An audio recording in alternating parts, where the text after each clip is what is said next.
Well, hello. Welcome, ladies and gentlemen. Welcome to another edition, to another installment of Hashtag Faith to Black. I am your host, Donnell Lamonte Morris, here with Ania Joe, aka Teach. How you doing, Teach? I'm fine. I'm fine. How are you? This I'm wonderful good. I was Wednesday. getting the yeah, I was getting carried away with our conversations. The teacher was like, what time should we be doing the show? I was like, oh, right on the dot too.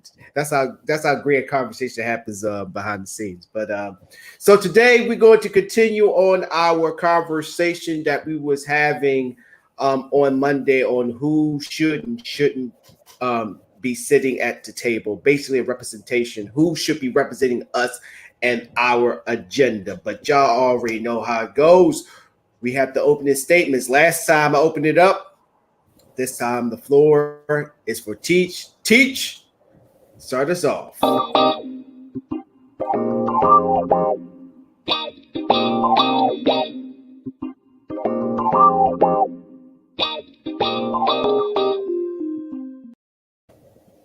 Good evening, everyone.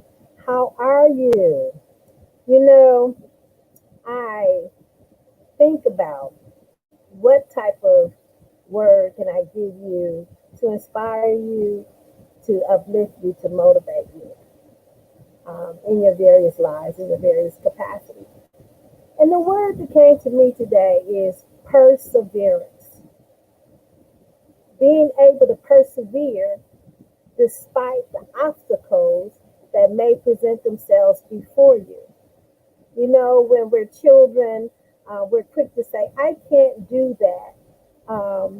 You do it, mother, or you do it, sister, because you're older and you have experience. And I know my children would tell me that at times. And I say, well, the only way for you to get experience is for you to do it.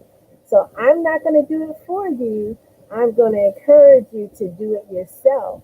And that builds confidence in the person and pushing them to persevere through their particular trial, tribulation, new experience. It's important that we learn how to stand on our own feet, stand in our own skills, stand in our own gift, stand in our own talent. It's easy to say, I can't. It's easy to say, oh, that person has experience and they can do it better. But when and how will you have the experience except that you do it? So I won't belabor my point, but I want you to think about perseverance. And sometimes we're taught that at the end of the rainbow is a pot of gold. Well, life teaches you that you can persevere. And you may not have the expected outcome, but you'll find that that experience is actually preparing you for another experience that might, in fact, indeed, you come into that pot of gold. So, ladies and gentlemen, don't give up on your skills. Don't give up on yourself. Be true to yourself and tell yourself that I can try. And as you try, you will modify how you would do it the next time to be successful. Ladies and gentlemen, persevere that you may find your pot of gold, or at least wisdom, wit, and know how to do it better the second go round.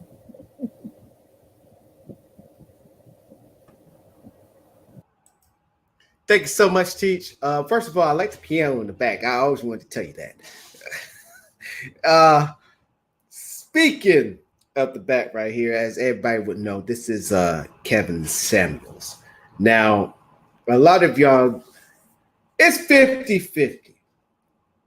You got a lot of people respect this man. Then you got a lot of people that loathe this man.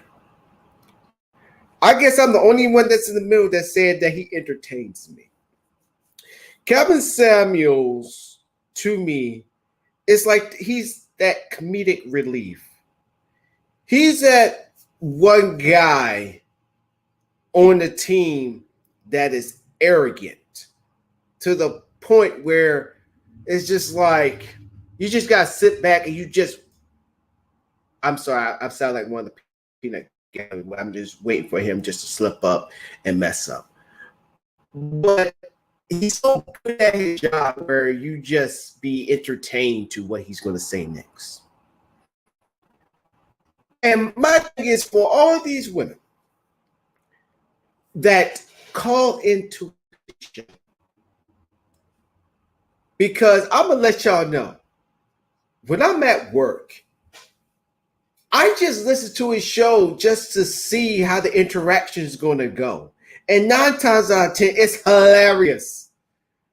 It's hilarious because now, when I was listening to the shows, like the first time hearing about Kevin Samuels, when I would hear a couple of his shows, I would be like, "Damn, man! I mean, like, calm down. How you getting at these women? Like, you got some that are for themselves. You got many of them that's on the ego trip, and yes, they do need to be knocked down to earth. I get that, but how you come at them, that's the issue." But now that I watch and knowing that these women knowing what they get themselves into, that's the part that at first it was confusing to me, but then I was like, hell, if they're going to go on his show to make themselves look stupid, I'm going to sit back and I'm going to be entertained and just listen. Now, I'm not saying that I'm a Kevin Samuels fan. I'm not saying that I'm a fan of his content.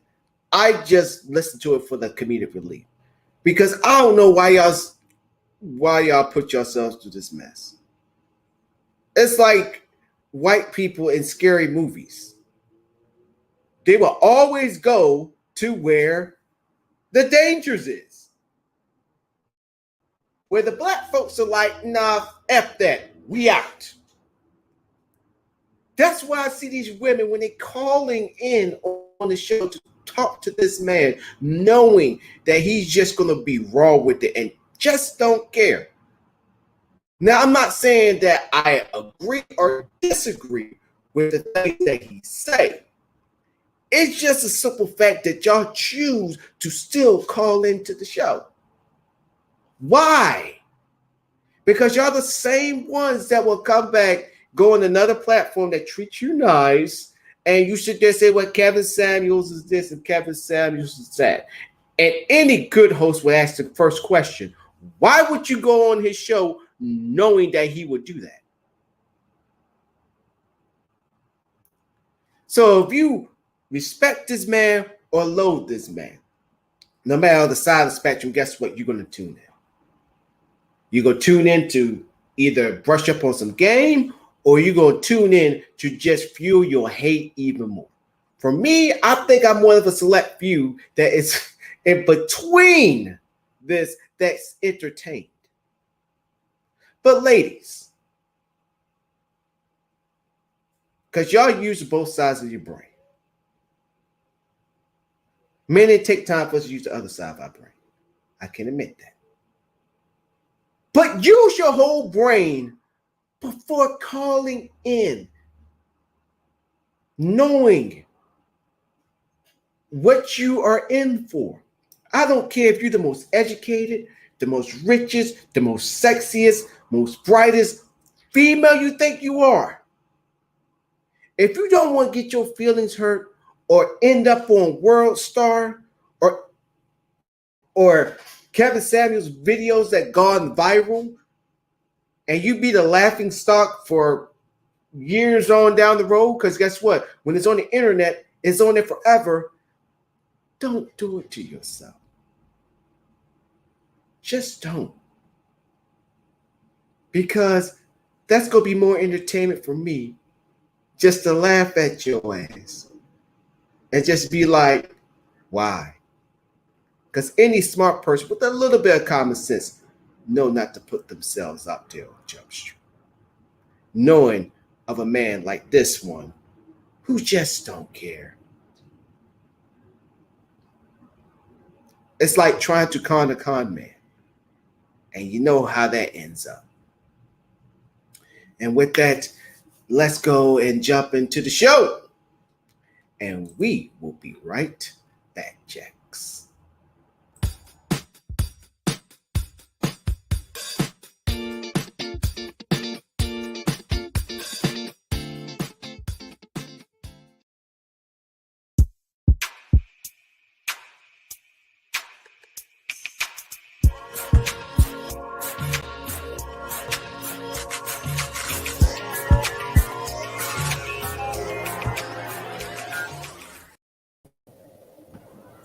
Oh, let me go ahead and fix myself. I told you, Cheech, it wasn't what you're gonna expect. I told No, you when I was talking about it, because you probably thought I was like, I support everything. No, no, no. I just watched Rich. I just don't understand why women would still call on that show, thinking that they will outwit this man or thinking that they go get over on him. You know. Because when I'm like this, if you in somebody else's territory, they're going to stack the deck against you no matter what. Even if you're right, they're going to stack it against you and will make you look bad. Or if you really slip up bad on your facts or whatever, they're really going to post it out there to the world. And you're going to regret it. So that's how I feel about it, you know. I know you don't like Kevin Samuels.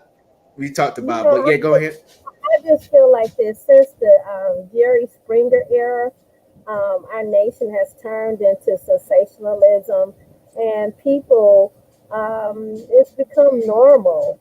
I remember when Jerry Springer came out, my children were young, and I did not want them to watch Jerry Springer. I did not want them to think that the type of material that they would show in a public place is normal.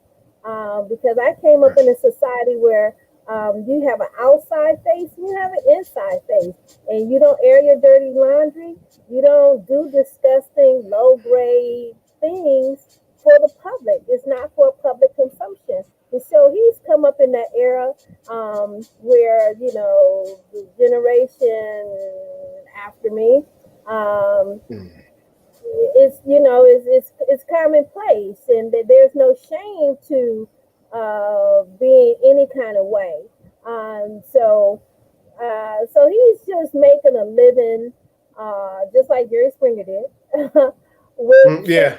sensationalizing personal attributes or the lack thereof, the lack of Right. character, the lack of self-esteem, the lack of self-worth. So he's just capitalizing, utilizing, you know, YouTube or whatever format that he's on, because I'm not even sure of the format that he's on. So whatever streaming format that he's on, he has following, and you know he gets paid content. So you know, in this era of the pandemic, I don't know when he started.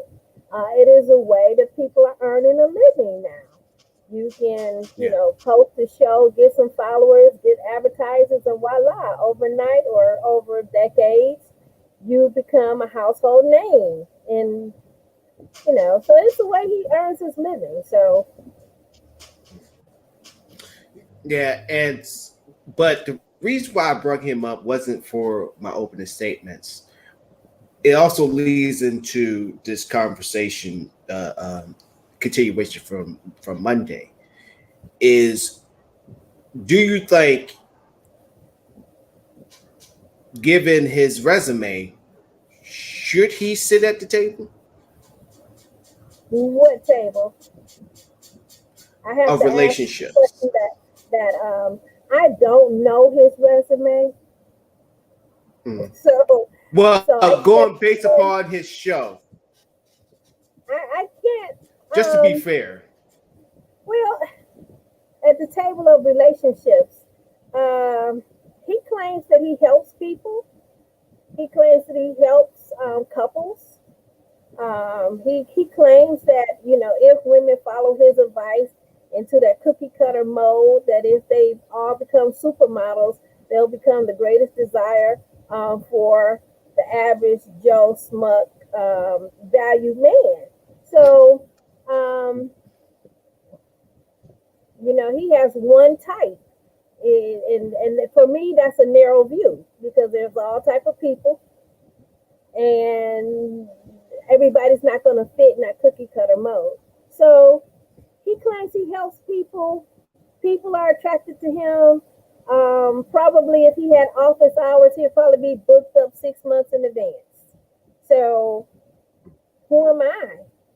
That's his bread and butter. Who am I to say that he shouldn't sit at that table? Because obviously there's plenty of people that want to get at his table for whatever reason, either self-aggrandizement or to really get advice from him. But for me personally, I couldn't be a gatekeeper on his income.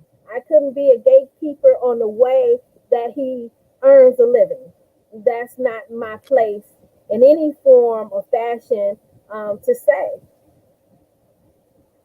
It's just funny because now it gets into that other conversation because many shows ago that word gatekeeper came up and it's been burdened as a bad word that you got a lot of black gatekeepers that's stopping other black folks that's actually in the trenches from getting to profits or actually getting the word out. Expand upon that, Teach, because we actually have conversations offline about gatekeeper. Do you think that word has just been used loosely to fit a narrative, or gatekeeping is something that needs to be more explained upon? I think gatekeeping is for the individuals that don't have the key to the gate. And I'll explain it this way. Say that I'll use sports. You say you want to be a basketball player, but you never go practice. You say you want to be a basketball player, you don't even try out for the team. You say you want to go, to the NBA, but you didn't play in high school, you didn't play in college. So that person is a person on the other side of the gate that does not have the key. Okay. Because had that person been on the playground practicing the hoops, tried out for a team, got on the team, even if they got on second or third string, but practice, went to the games, talked to the coaches, won a couple of games, won a championship, go on to college, play college ball or whatever have you, the game would be wide open for that person. You see? Right. The game would be wide open because if that person was on the field practicing shooting hoops, the scouters would have came and scouted him out at the 7th or 8th grade level now, if I'm not mistaken. And they would have tracked his career, making offers and so forth and so on. So for people that feel prohibited by the gate, they're not ready. They're just dreaming. They don't have anything that makes them shine where the light will come on them and others will come and open the door. If you have the skill, you will be placed where you're needed by this society. And I'll use this phrase: water seeks its own level, and people do too. And I'll couple that with a Bible verse where it says that your gift will make room for you and bring you before great men. It doesn't say your gift will make room for you and somebody, you got to stand behind the gate and hope that it'll open up. It says your gift will make room for you and bring you before great men. So what I'm saying is, and I learned this in my own experience. I have a Rolodex filled with people in high standing in business, culture, and the government. And one person, because of my reputation, they got my number from someone because because he wanted to do what I did. And he wanted me to come on as a consultant. And I said, okay, what does your money look like? Because I cannot do this for free. Then he came up with another scheme, and I fell into it. He wanted me to hook him up, connect him with people in the industry. What he wanted specifically, and this is when everything fell apart, he wanted specifically the budget for doing a festival. Remember, that's what I used to do. And I'm currently in contact with people who put on some of the biggest festivals around the world. Now, this is what I did. I said, well, what I can do is this. I can connect you with this particular person. He is the director general, and his festival brings in over 150,000 people. He brings in A-list entertainment. And the match was, he was looking, this director general was looking for funding. And this man claimed he had funding. Actually a crowd fund, and they were looking for organizations to invest in. So I bought it. So I decided to match the two. I knew he was looking for money, and I knew he was looking for an organization to put the money into. And so I told him, I said, this man speaks English, but his primary language is French. And on the app that we're going to use, I need you to download Google Translate. So if he types in French, you can translate it really quick, and you can type out whatever you're going to say in English, and it'll translate it to French, and you can send it back to him. So we were in a three-way group text message. And immediately, I realized I had not vetted this man properly. I realized at that moment, I did become the gatekeeper. Okay? He did not have the proper decorum. Meaning he got into the text message, he didn't say, hi, sir, how are you doing?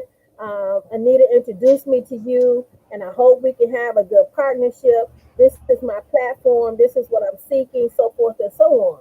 He jumped in there. Do you have a budget? Do you have a one-page budget? Well, it's easy to write one. All I need is a one-page budget. Huh? So immediately I shut it down, shut him out, blocked his number. So he could not contact this person again, because he immediately is ruining my reputation. Okay?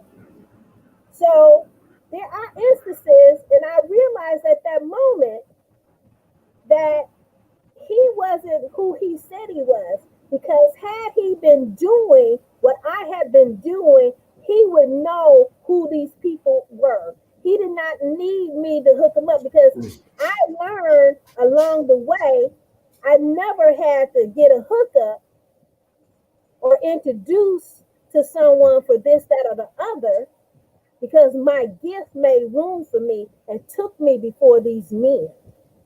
And they respect me. And that's why they continuously call upon me, because I can deliver and meet their expectations. So when a person is not ready, they're looking for the hookup. When a person is not ready, have not done their due diligence, if they're not working in the field, they don't know anybody. Because I'm going to tell you, this circle may seem big, but this circle is really, really very small. And I know people from 30 to 50 different countries. I can just call and say, hey, Sarah, such and such and such and such. And like, oh, Anita, yes, I have someone. I can't work on that with you, but here's the number of so-and-so, and I can do a three-way, or you can just tell them that I sent you or I recommended you. And then you go, actually, this I have a conference this Saturday uh, for the Historical African Cultural Center that's based out of Nigeria and also Los Angeles. And they got me through a recommendation. And what was I? Oh, because of that recommendation, I'm on the panel, but my reputation had preceded me. And come to find out that the man that was organizing this particular event, I had also met him back in 2018. He was present when I was elected at the African Union as the representative for the 6th region. So our paths cross and cross again if you are doing the work. So there's no door or no gate that has been before me that I could not just simply walk through. And so this is totally based on my own experience. So my experience tells me that if you are in the field, if you are available and you have a proven track record, you know who the major players are. And they know you. Right.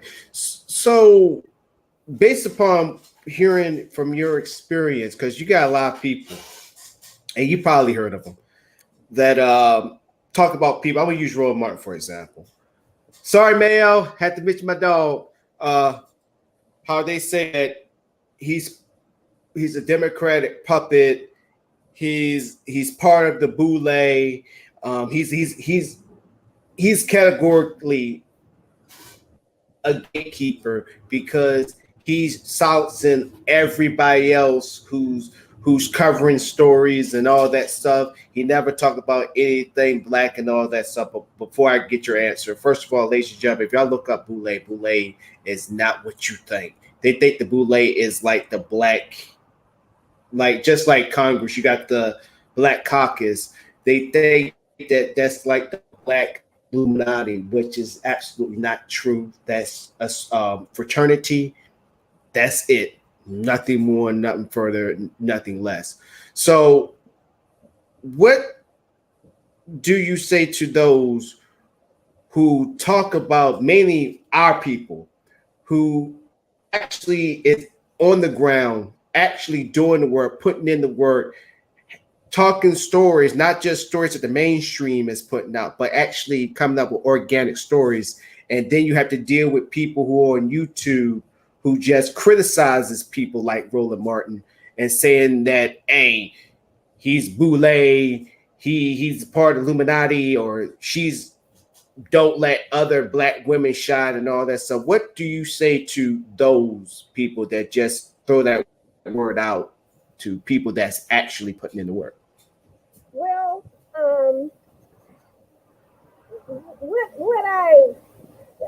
I gave this example the last show of a football stadium.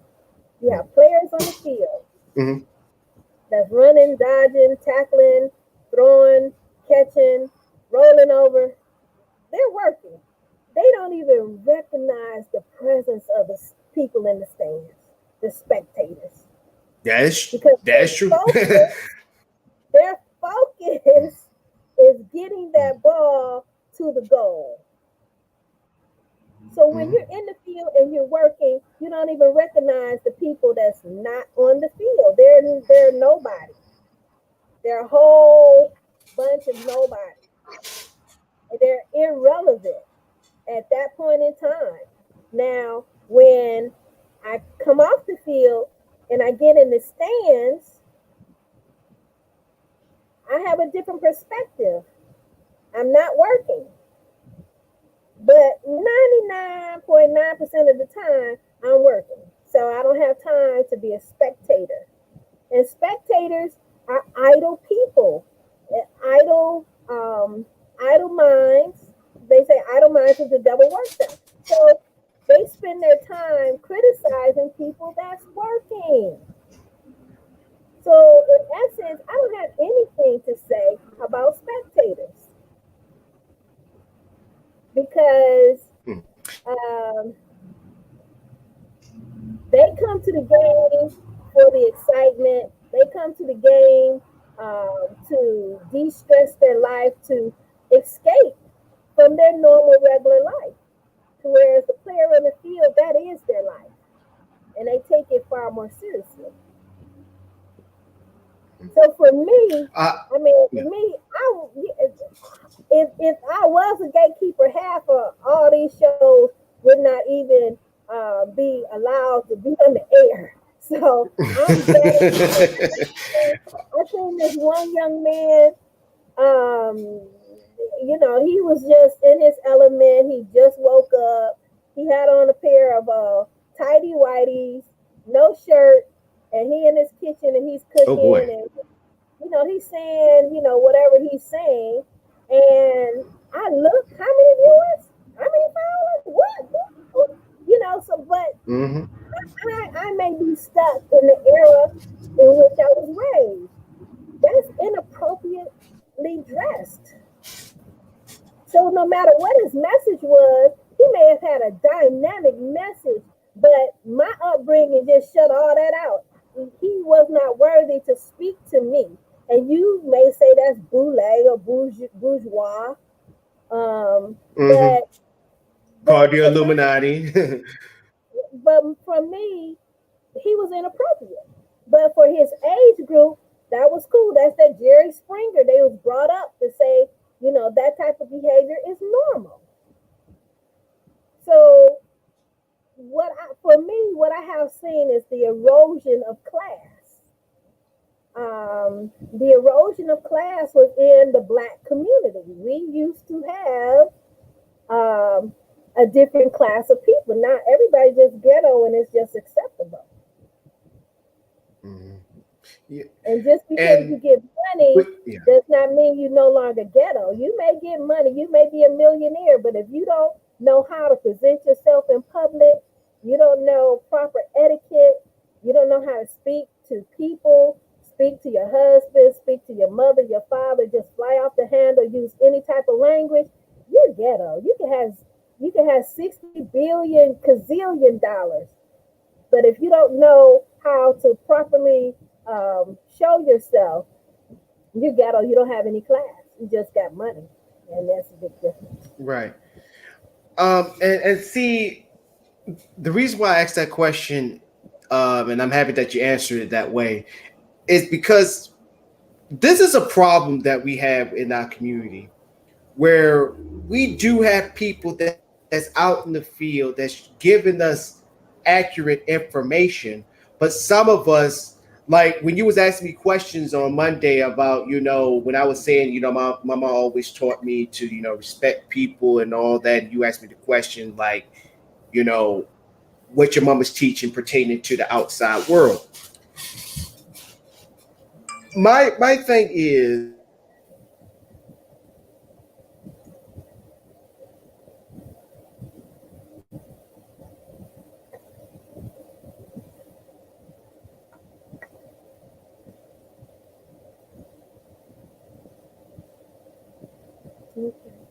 I don't know if Donnell is frozen or if I'm frozen. sorry about that, ladies and gentlemen, having technical difficulty. Sorry about that. Um, my thing is, we always just criticize. It's more of like, if I've been doing something, let's say I've been doing, even though I have been doing it, I've been doing this for a long time. Always having people on. This is my first time actually having a panelist, but let's say I've been doing this for, let's say, 20 years. But let's say Beast Johnson basically used the same formula I have been using, but it's working for him. But I'm over here getting mad and bitter because, oh, I've been doing it for 20 years and he just dropped my style and y'all liking his stuff. He ain't nothing but this, he ain't nothing but that. And then we got activists that's actually in the field, actually putting in the work and try to make things happen, and they get criticized. And sitting there like I'm gonna use Black Lives Matter. I'm gonna use that where they saying, well, you got $90 million. Where's that $90 million going? When they actually said that, I won't say majority of that money because they still got $60 million left. $30 million have went down to their chapters in every state. That also goes down to other Black organizations within that community too, as well. And it's like, what more do you want?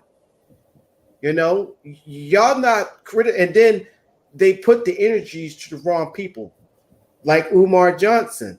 People is giving Umar Johnson a pass almost every single day, and this man, for going on 8 years now, haven't got the first.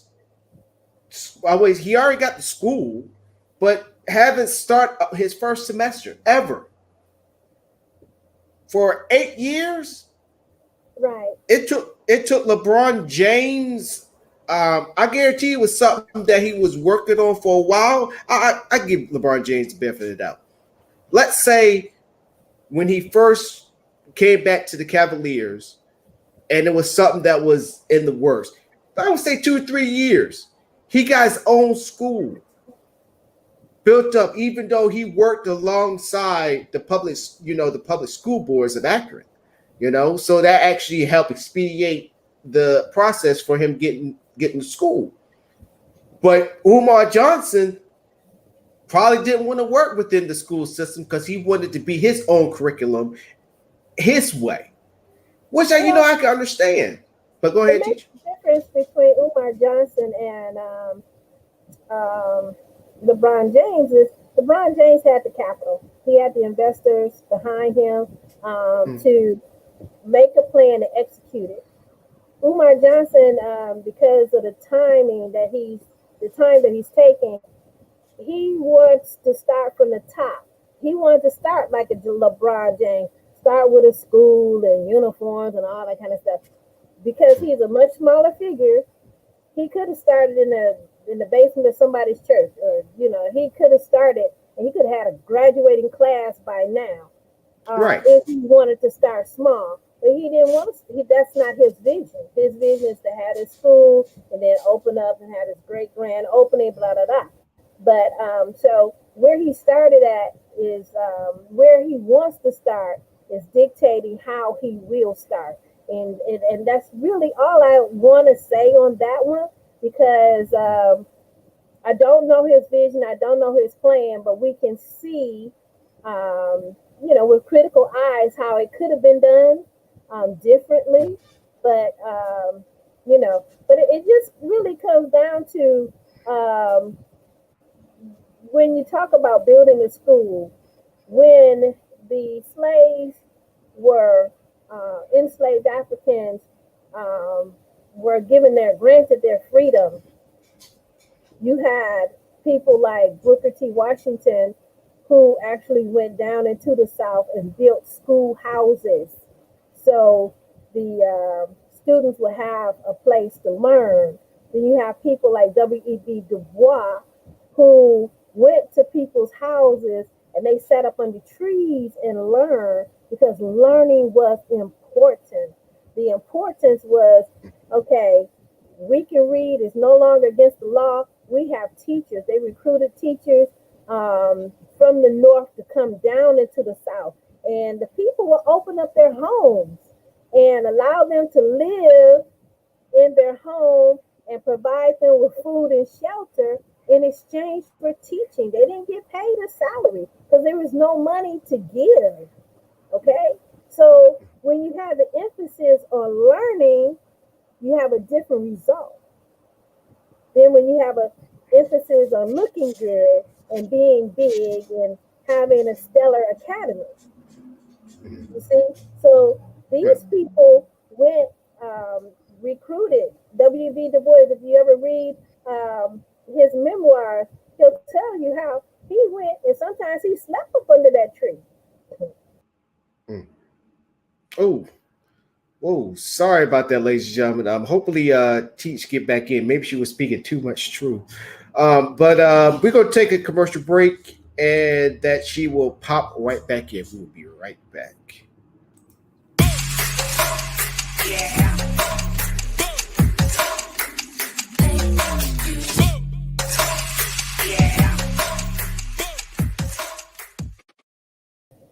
Well, dang, Teach, when you talk too much truth, they just kick you out. Good grief. Yeah, I don't know. Well, we've been having a lot of rain and storms in the area. My internet will go off, so it went off momentarily. But as I was Okay. saying, that W.E.B. Du Bois, sometimes he slept up under that tree. But they were committed to education. They were committed to getting our youth and even adults. The classroom was open, be it a 6-year-old, be it a 66-year-old, be it a 90-year-old. When they finished their work for the day, they would come and sit up under the tree and learn. And, when they go into the community, they may service the whole entire community. They may have 100 or 200 students learning their ABCs and the arithmetic, things that have been borrowed from slavery. So the key is, how bad do you want to educate the students? And I know in this day and age, unless you get interns, which he could, student teachers, in this day and age, he could have student teachers teach specific grades or specific classes until he was able to generate a payroll. Right. I So mean, there's many different ways, he could have gone about it. But, I won't. Yeah. It's just different ways. So the emphasis is how passionate are you for your community to learn? That's going to determine how you're going to set up and move forward. So, first of all, that's not a ding on Umar Johnson, ladies and gentlemen. I was just putting that for emphasis because I believe that we put our energies on the wrong things where we should put energies on.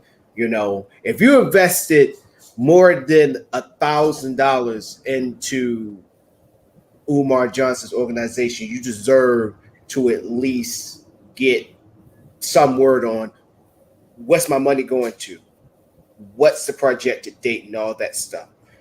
But we get mad and get ticked off at people.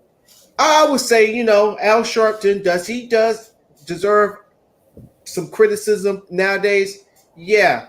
But then when we look at all these other guys where we just, we listen to and we get nothing in return. And I'm gonna have to learn not to use names, but that are in the Black conscious community that just basically doing what we're doing right now, that's on here, that's on YouTube, and they're just spewing out stuff just because, thanks to the First Amendment, because they can. Without any. Yeah. I mean, go ahead. Yeah, go ahead. Yeah, so they say these things, like, for example, I actually was watching Kwame Brown's stream the other day. I think it was last week, and this one, I'm gonna call him a troll. He's been on YouTube for the longest, and he was just talking about Kwame Brown, about how him going to jail meant a lot more than Kwame Brown being the overall pick in the draft for the NBA. And he admitted, I don't know who Kwame Brown is. But, only thing I know is him is that he's a draft pick and that he was a bust. But then was dragging his name in the dirt.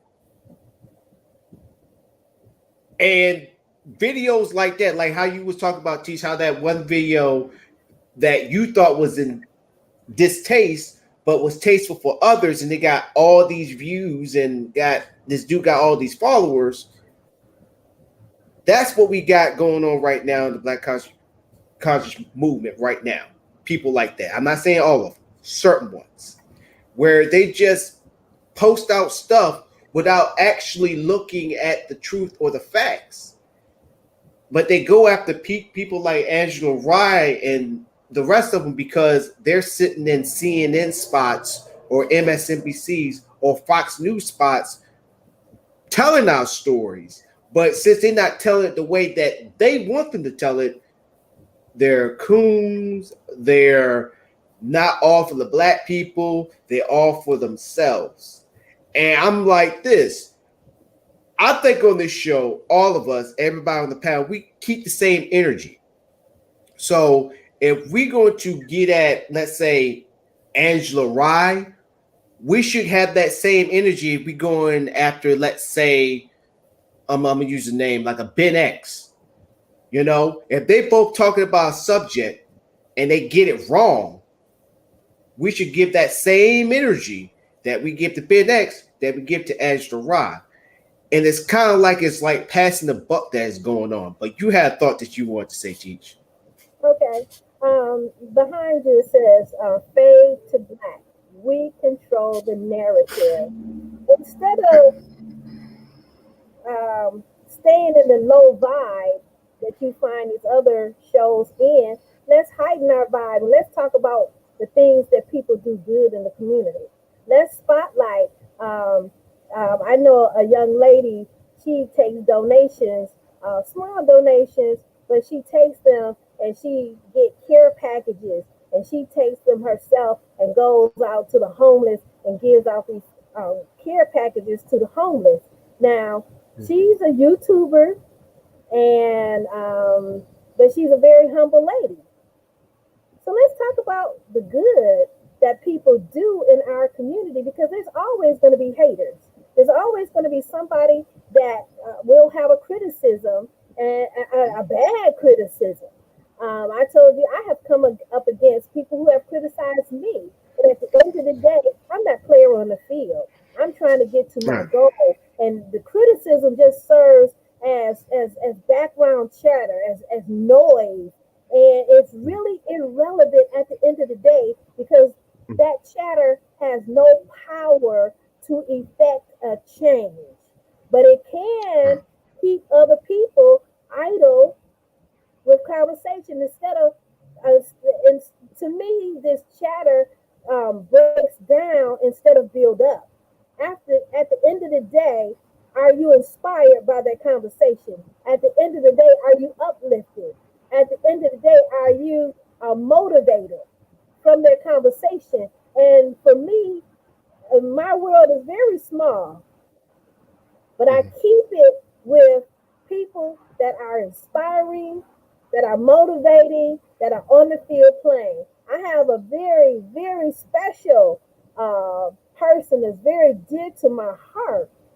And in his capacity, he's very busy.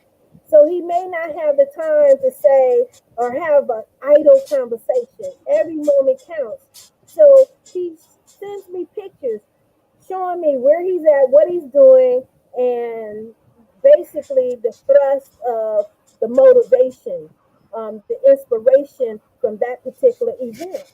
And I look at him like, wow, I need to step my game up. I can do something like that. So I can't be, and I want you to understand me. I can't be that spectator. I can't be in that low vibing mode because my mode is to uplift, motivate, and inspire. Mm.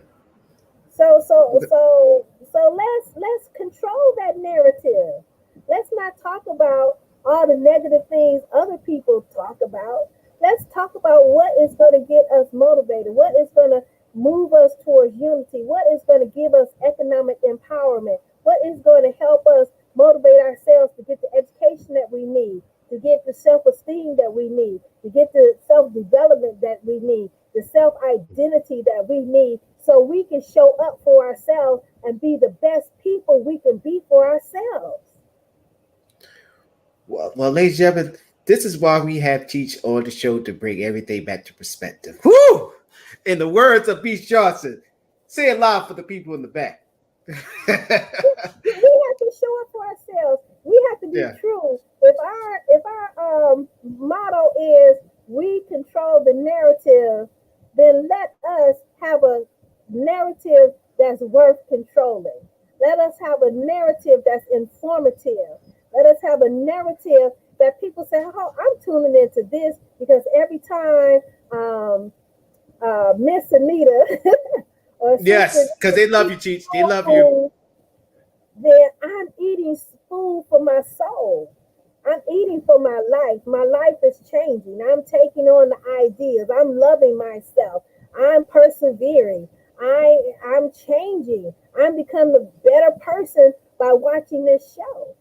See, this is the type of effect that we want to have on the lives that we have to touch, which brings me to a conversation that I want to bring up about entertainers. Entertainers have followers and they have the power to influence. But some entertainers do not feel it's their role to influence positively.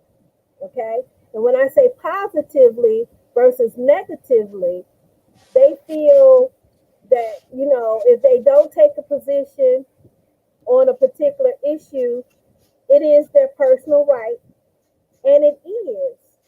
But it's an opportunity wasted. Yeah. Some people don't like to be in the limelight, even though they are in the limelight. And we understand that. But I deal with art, utilizing art for social transformation. My book, Katherine Dunham, an African American cultural icon, did that with her artistry. She broke down or broke through the racial lines between the North and the South and Black and whites throughout her art. She would use her celebrity to get opera houses and other theaters that were whites only or had a section for blacks only. She had them remove that and allow Black people to be able to purchase ticket on the front row or throughout for seating. She utilized her celebrity to transform this society. So as I look at her in an iconic way, as she made changes throughout the United States, she also made changes in South America. She also made changes in Europe. She was a worldwide icon in terms of utilizing her art, which was dance, for social transformation. So when I hear you, talk about these other people, talk about negative things, for me, that vibe is just way too low. We got to bring it up. We got to bring it up. We got to have a sparkle. We have to have a shine. We have to be thinking at all given times, how can we get our audience more engaged? How can we get our audience better thinking about themselves, better thinking about their own family? We talked about the family. And for me, the Black family is the strongest institution that needs to be refreshed, revitalized, revamped, because we're suffering in ways in terms of the children and the generation being raised with good moral ethics, with good economic skills. All that belongs to the family. We don't have to go outside of our race to learn how to balance a checkbook. All of us have households. Somebody knows how to balance a checkbook, and can hold community sessions. Right now it's summertime. Even if we didn't have a building, we have a park right across the street from me. We can get everybody in the neighborhood, gather up all the youngsters and old people, and we every Saturday for 2 hours we can have a checkbook session. How to balance your checkbook, how to invest money, how to buy life insurance. How many times have you seen on Facebook, but it's a social media period, a GoFundMe because little Johnny or Takesha didn't have life insurance and they died young. So now everybody has to do a GoFundMe. But in their life, they worked, but they didn't have anybody to tell them, hey, put $10 a week away for your burial fund or to purchase a burial fund. So these are things we don't have to go outside of our community to do. We just have to have a willing body of people to do it. So coming back around talking about the gatekeepers start at home. Some of y'all shouldn't be allowed out the house unless you have mastered basic life skills, And this one thing alone, just saving money. No matter how much you make, if you put away $5 a week, $10 a week, no matter your salary, you don't have to be rich to save money. You have to be smart to manage the money that comes into your hands. So if you can manage a dollar, the law of attraction said that more dollars will be attracted to you.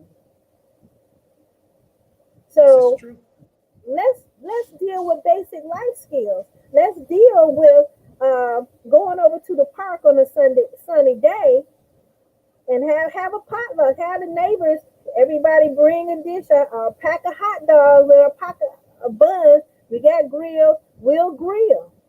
So it won't be too much of a burden on any one person, but we're going to disseminate this knowledge in our community. We're going to take our community back one household at a time. And that's why I was about to just hearing what you was talking about. It seems like if we could start, first of all, the household first, the Black family. I mean, this could be an agenda that doesn't even concern government or concern the state government.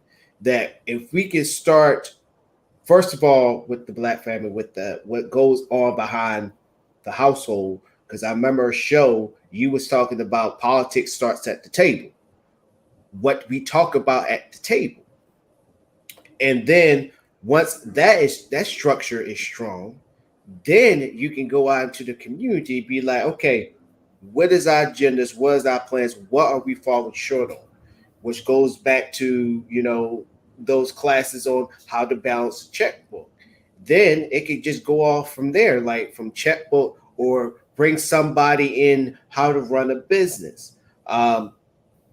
It should not always be about, about the after school programs of like how to play football, how to play soccer and all that stuff. It should be, or choir practice. Come on, Teach, you remember choir practice now. It should be more of the longevity of the community. It could be like here, they actually got free karate classes. Like I was actually, one of them wanted me to volunteer to be one of the instructors here, but I couldn't because it rained that day. To have programs like that, and I believe communities. I think one argument that I keep hearing is like we need to stop, reaching out to the government for help all the time, which in a way I believe, but if we already got something in place where we can be self-sustaining, we be not only just educated in the schools, but also educated in helping our community to grow stronger, not only just with the infrastructure, but also in our own homes where we can pass down this generational wealth to our family, then I could be like, okay, I understand what you're saying.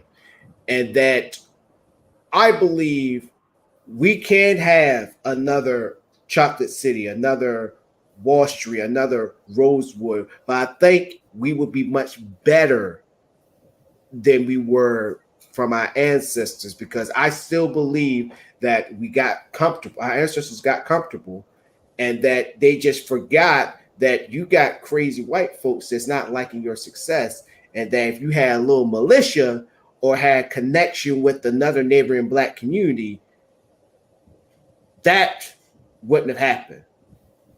I think they would have had a much better fight than what had transpired, unfortunately, in our history. But yeah, Tish, you do bring on a very great point that we do need programs, and that we do need to educate ourselves mainly when it comes to money, and then also to structure our household much more stronger, because I, like Whitney Houston said, children are our future. And I think we are losing that. To me, I think we're losing that day by day. Do you believe that, Teach? I believe that that parents. My granddaughter's birthday was Sunday, and we went out to Mm. dinner. And I looked at, everybody has a cell phone, and all of my grandchildren, all six of them have iPhones. Oh boy. And I said, okay, I have my Android, and and I'm thinking that my children, I believe, I passed on very good values to them. They work hard. They both are entrepreneurs, have their own small businesses. They're doing quite well. They're teaching their children also, money doesn't grow on trees, and they have to, really get out and go work if they want to sustain the type of lifestyle that, uh, as a parent, they have provided for them. But I don't know, I just felt some kind of way about an 8-year old with the iPhone. I just feel like, Too young. yeah, I mean, yeah. Yeah, I feel And, the same way too. and so what I'm getting at is, one grandchild. Every time I see her, she has a new phone, has a new telephone number, because she constantly drops and breaks and cracks the screen. Phone covering. Phone covers. I'm sorry. Okay, so so and she never gets the insurance, so she has to like buy a new one. So it's like you're just wasting your money. So right there, the amount of money that she spent in 1 year, she could have bought her a little car. So the value that we place on things. So she had enough money to buy a car had she properly managed the money that she had, possibly taken out the insurance for the phone, and all those thousands of dollars could have added up to a little car for herself. But she was more in tune to having the latest iPhone and not taking a simple precaution. I don't know how much the insurance costs because I don't get it either, but I don't get a phone but every 2 or 3 years. After I've used up all the memory or whatever have you, and it just get old and sluggish, I get a new phone. So, but the value of things is not there. They're looking for things to possess, for status sake, but not for true wealth sake. Having an Right. iPhone for me means nothing. having a $600 pairs of shoes to me means nothing. Because if you can get $600, you can buy those pair of shoes. But seriously, and you have a raggedy floors in your house to walk on. I mean, come on. Yeah. So it Right. means nothing to me. I guess I'm not a status seeker, or I'm not one to wear somebody else's name on my body. Maybe I got you. because I love me Mm. and I'm just not gonna make you rich so other people can think that I'm somebody. I'm somebody butt booty naked. Okay? I am somebody butt booty naked. I never have to have a designer anything on me because I I am worthy in and of myself. And whoever don't like it, there are spectators up in the stands. Who cares? it's funny. You just made me remember a lyric, a verse from Run DMC's Rock Box where they said Calvin Klein's no friend to buy. I don't want nobody's name on my behind. I wish Beast was here. Beast kid, and that basically just it sums it up. I mean, it sums it up. I mean, teach Yeah.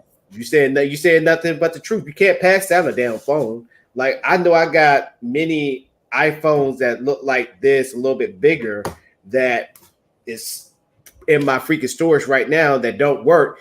Yeah, let me go ahead and pass that down to my son or my daughter. Like, hey, this is the phone that I had back in the day. They could be looking at me like, does it work? You know, I mean, they can't take it to a store and get money off it because that's why they got machines right now. I don't think they got them anymore where you got phones just like the iPhone or like an Android. I got both, and where you just put the machine and they give you money. Because I think they was taking something out of it because it's valuable or something like that. I don't think they still got the machines, but I think the last time I saw a machine like that was back in Kentucky. But geez, I mean, you're exactly right. You know, if because now getting to my age, I gotta realize what I'm doing with my money. Like right now, I don't like to say spend. You know, I'm trying to take that word out my vocabulary. So I just want to say use my money because I want it to come back to me. But the exact things that you said, it took me to understand whatever I'm buying when it comes to groceries. Because one thing my mom always told me, don't eat it like it's going out of style. I love Hot Pockets. I would tear up a whole pack probably in a day if I wanted to. But you have to have food that's going to last. So obviously bread, milk, 3 boxes of cereal, PB and J. I like the ones where it swirls with it's together. You know, bag of chips, Kool Aid, um, noodles. Because you know, noodles basically when you barely have anything, you haven't went grocery shopping yet. So go to the Dollar because Dollar Tree. I'm telling you, I don't care what anybody says. In Kentucky, it was Dollar General was my friend. Here, Dollar Tree is my friend. I go there and I was stock up on a dollar stuff. Like, think I won't. I will tear up on some freaking like new because they got the 5 pack for $1. Kool-Aid packets, dollar. I mean, ladies, and then also if you got sweet tooth, even though they got the small little 10 pieces of candy bags, get 10 of those. Dollar. Come on.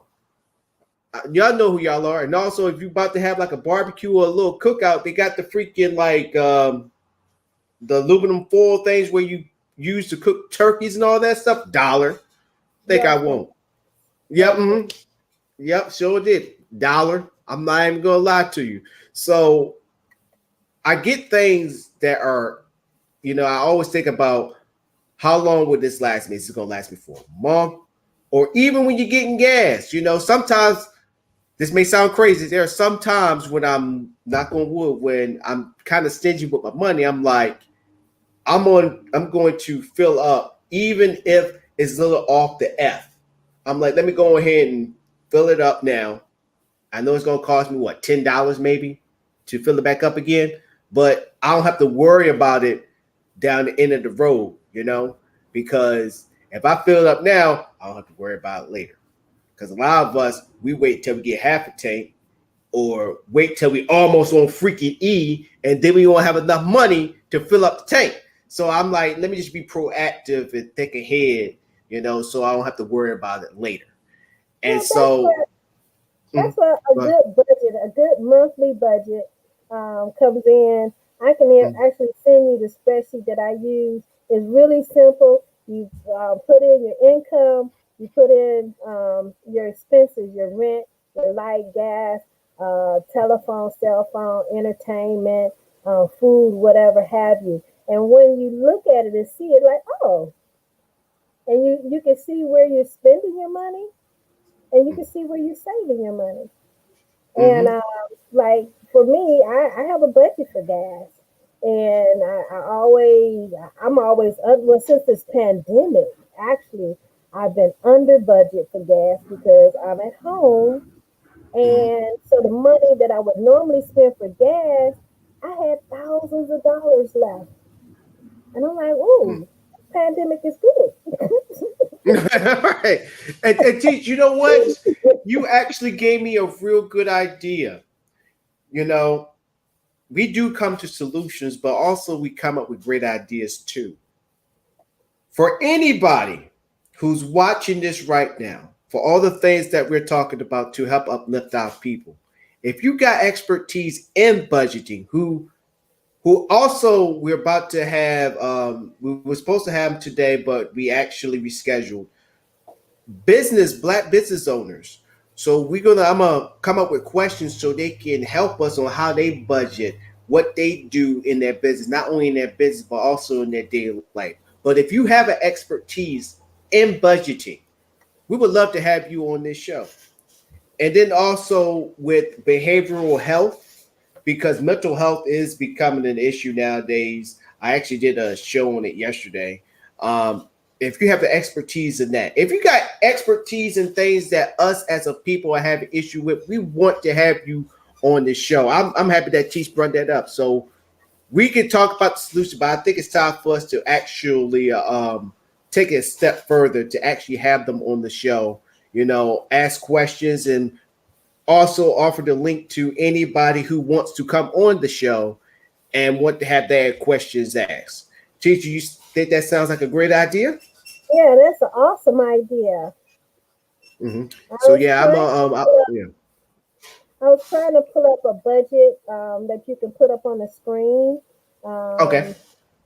Um, like I said, it's a very easy, easy budget. And while she's doing that, we're gonna go to run some commercials, pay some bills, getting paid bills. um, so let's go ahead and let's pay those bills. We will be right back.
Sorry about that, ladies and gentlemen. My computer actually went down because my internet wanted to take a dump on me.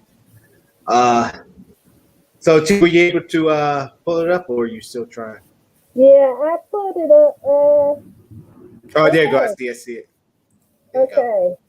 So you see the screen, but I don't see me anymore. Oh, okay. Wait a minute. Mm. Ah, okay. Are you controlling it? Yeah. Oh, okay. All right. Okay. Yeah. So this is a simple budget. Everything is really easy. Can you see my cursor? Yes. Okay, so you will put your income in, and I just have these different categories, and you would actually put it in either one of these columns, either the annual or the monthly. If you put in the annual amount, it'll automatically give you the monthly. If you put in the monthly, it'll automatically give you the annual.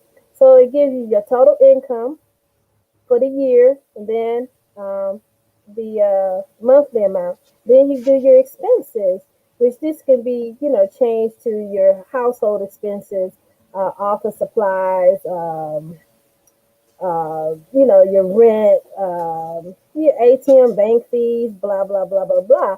And at the end of the day, you can show your expenses versus your income, which means for this we had a $286 surplus at the end of the year.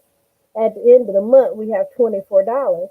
So just see in your budget everything all at a glance. How much money you bring in and how much money you spend.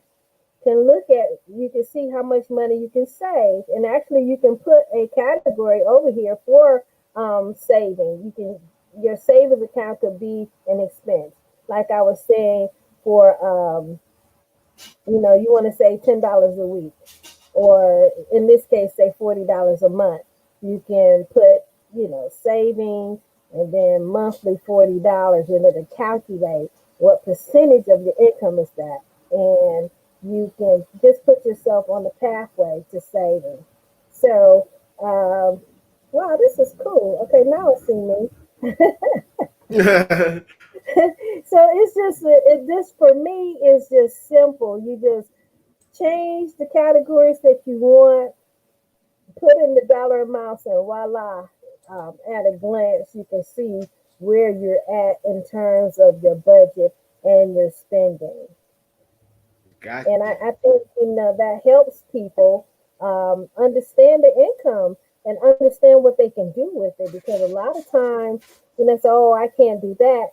But if you're spending, like, say, you're a bachelor, you're spending $25 a night, um, or $25, $30 a day, eating out breakfast, lunch, and dinner.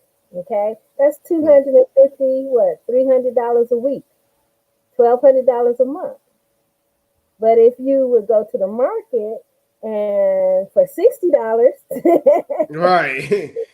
buy Cook. some chicken, some Mm. hamburger, some beef, steaks, whatever you want, and get some fresh vegetables, and you have a lot of food that you can make from fresh, um, you know. So eating in, going to the grocery store at $60 a week versus $300 a week eating out, you can save $1,200 a month just right off the rip. So Mm. it really helps you look at how you're spending your money and how you can make modifications and really save. And I'll tell you the reason why I even came up with that budget is because my husband, he's from Senegal, and they have different holidays. And every holiday they have to spend so much money. So I asked him, well, how much money do you normally spend on this holiday? He said about $1,000. I said, oh, so this is what we're gonna do.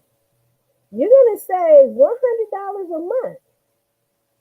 Mm. So when we come to this holiday, you can just pull it out of that savings for that event. You don't have to take it out of the household budget. You don't have to take it, away from anything else. but you're going to dedicate throughout the year $80 to $100 a month. So when you come up to this holiday, you have the money, and I won't be mad. Hey, Teach, thank you for that. Thank you for that. But yeah, I encourage more, people who got any expertise that is a downfall and a hindrance to our community.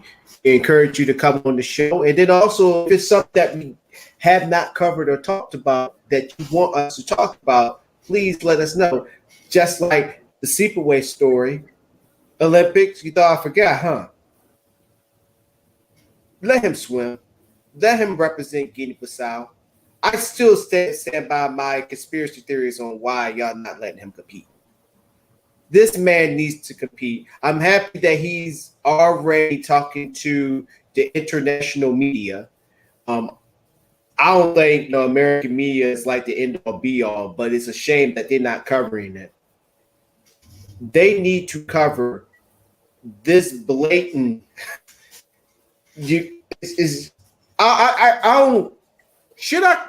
Is it close to being racist? Is it supposed to be racism because Guinea-Bissau is an African country that people barely even know anything about, and that if this man competes and actually wins something, he's uplifting this, revolutionizing this country, or is it just me?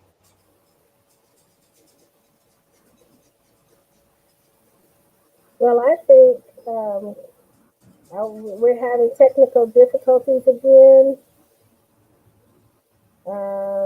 I think if we're not having technical difficulties, I think that it's a matter of his age. I don't think they want an older person beating a young person in a competition. That would totally upset the youth. That's one issue. And then I think the fact that he is swimming for another country, that's a slap in the face to America, which if it was reversed, it would be a welcome addition. So that's the double standard that this nation like it tend to carry. So I'm spinning out. So my internet seems to be okay, but I don't know. So yes, I know his hearing is supposed to be heard soon.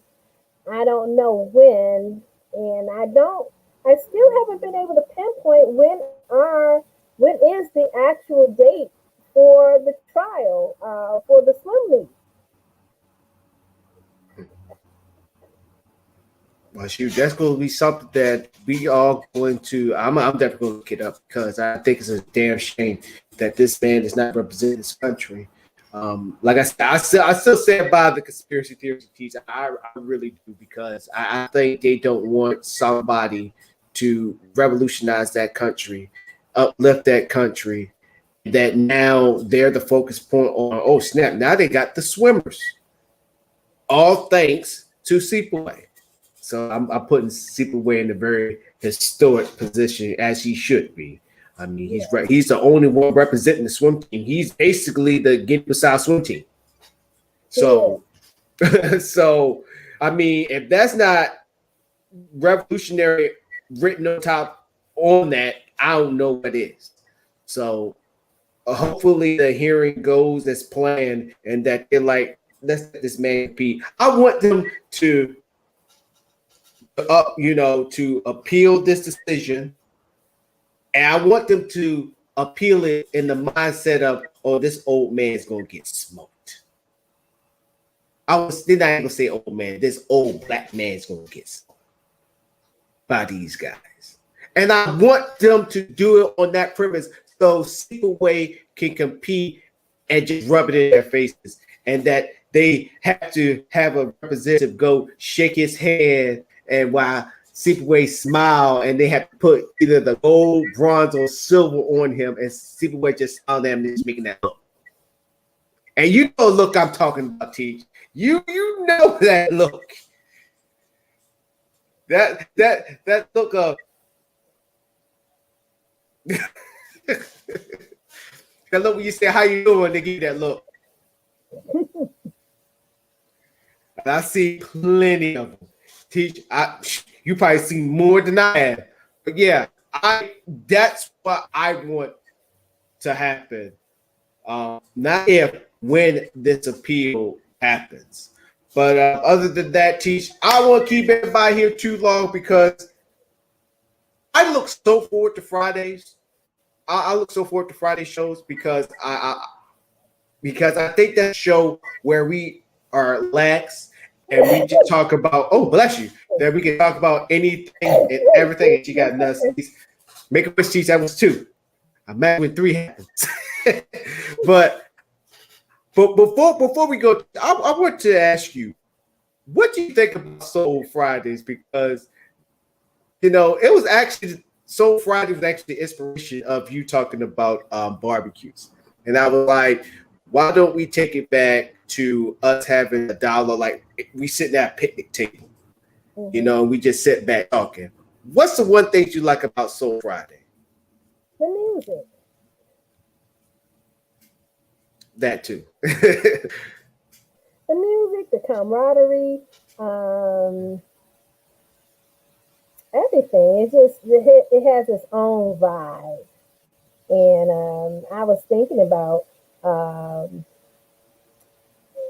if we could, historically talk about the roots of Black music and just look into the lives of various musicians like Johnny Coltrane and his album called The Holy Ghost, and how he came to, call it that.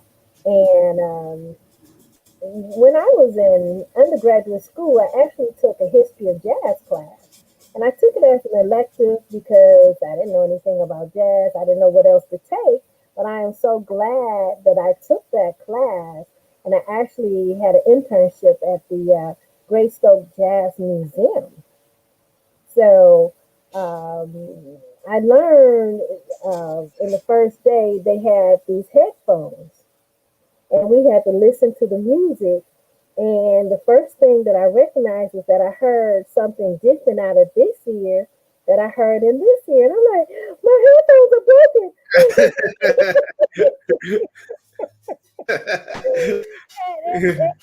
It was just an awesome experience to listen to jazz that way. And I started listening with a different ear after that point.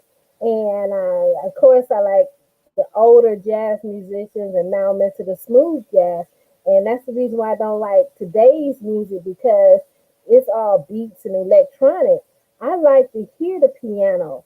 I like to hear the saxophone. I like to hear the violin. I like to recognize all of the various instruments that's being played, the cymbals. I like to hear all of that and to be able to identify all of those instruments and how they each are different, but they flow together in such melody and harmony to make such awesome music. So if we can highlight, people like Dizzy Gillespie and John Coltrane, Charlie Parker, Ornette Coleman, and some of the newer people, even Gerald Damien, jazz violinist, Najee. I actually listen. I think I got a song by Najee. I actually think I do. Yeah, got on my playlist. And I didn't know I had such an impact on my kids because, whenever we took a road trip, I have my collection of music. And the other day, my son and I took a road trip, and he said, "Mama," he said, "put on Pieces of a Dream." I was like, yes, you know about that? Yes. So I pulled up one song. He said, "No, that's not it." He said, I said, "Well, what song do you want?" He said, "I don't know." And then I kept testing. And then I finally came up with one, Mount Airy Groove. He said, "That's the one." What's the one I like from Pieces of a Dream? I like what's one Night Dreams. I think it's called Night Dreams. And this is another one that I like. They did a remix with I think they did the remix to Sitting in the Grass. Oh god dang it. It's an old school song they did Twist to where it's just I can dig it, she can dig it, he can dig it, she can dig it, he can dig it, dig it. Oh my god, I'm sorry. Dude, it goes do do do do do do do do do. Sitting in the grass field, sitting in. Oh my gosh, I'm sorry, y'all. I wish I got on my freaking list. But that's for other time. But Yeah, I teach. actually seen them in concert. Mm.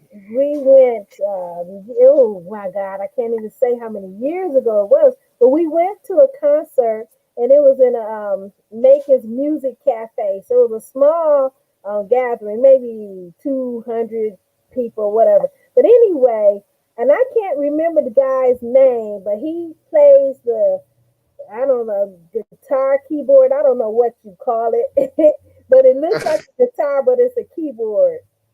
And he played that bad boy. He had me moving, and I was like, "Whoo! I need a cigarette. And I don't even smoke." And I got So a autograph afterwards, and I've been hooked on Pieces of a Dream ever since. so I do one song I like of theirs. My guy I play was Night Vision. That's Night Visions. This is a Night song. Vision, yes. Night Visions. They did a rendition of Diana Ross Upside Down. She got that on a playlist, and then they did a rendition of Brandy Sitting in My Room, which is pretty. That's the undercover jam right there. That's that's undercover vibe as they would say nowadays. Okay, I don't think I heard that one. Oh, I think you like it, Teach.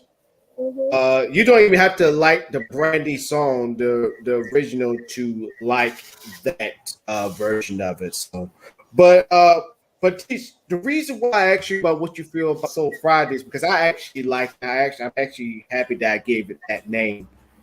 Is that I want that to be you giving us history that we don't know nothing about, or even history we know about, but you take it deeper. So we don't want you to even put that in your segment. That should be the start of the show.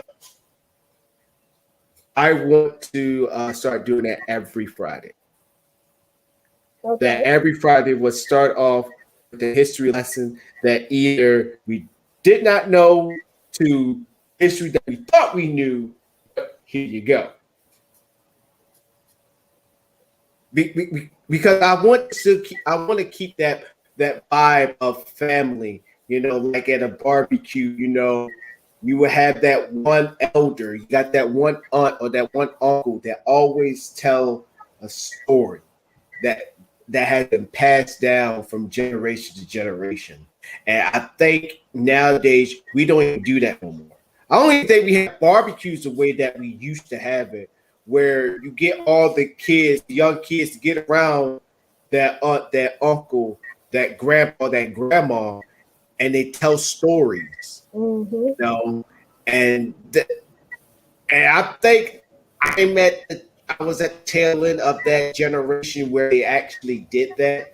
Unfortunately, we don't see that nowadays. So, geez, I want to bring that back on the show, and I think Friday is the best. It's the best time to do it, and I'm thinking it would be an honor for you to do that, so you can get your expertise. So, not only for us as a panel to be like, "Oh snap," you know, I never thought of that, but also for the people that watch the show, and that's to be a start.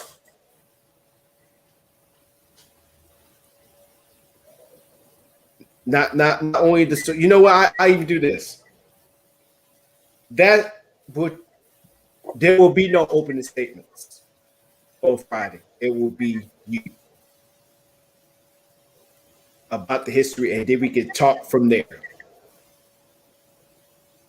Okay. What you think about that? I think that's good, but not this Friday because I have a presentation to do Saturday. So Well, yeah, that's going to be the format for Friday from now on. research, you know, Yeah. everything has to be properly researched. So You have to give me Okay. time to do that. I got you, Teach. I got you. Mhm. But other than that, we're gonna go ahead and let y'all all go. It's been a great show. Teach, once again, thank you so very, very much. You know how it is when me and you, when we collabo, you know it's gonna be a great show. You know it's gonna be educational. I said educational. All right.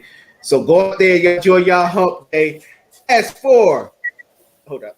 As for Anita Joe, aka Teach, and for myself down in Alamonte Most, thank y'all for tuning into the show. We will see you on Friday. And Teach inspired me to say this for all things she was talking about. Do us a favor, inspire somebody today. Inspire them. Because you Absolutely. never know. Because you never know. You can tell somebody at a McDonald's that's probably having a frustrating day and tell them that they're doing a good job. You never know. You could have just uplifted their day. Or never know. You could have saved their lives because they could have been going through probably a breakup, maybe a depression or a loss of a family. Just to hear things just like that make them want to live much more for their lives and the same for everybody else. Humanity is not lost, ladies and gentlemen. Inspire somebody today. And Yeah. just for you to make yourself feel good, just know that when you put out into the world, you surely will get back. And ladies and gentlemen, as me, Chris Morris, thank you for tuning in. Hashtag Fade to Black. We're out. See you on Friday. Have a good one. And thanks, Sky Zone Society, for sponsoring the whole show. Thank you. And we're gone. Bye, y'all. Bye bye.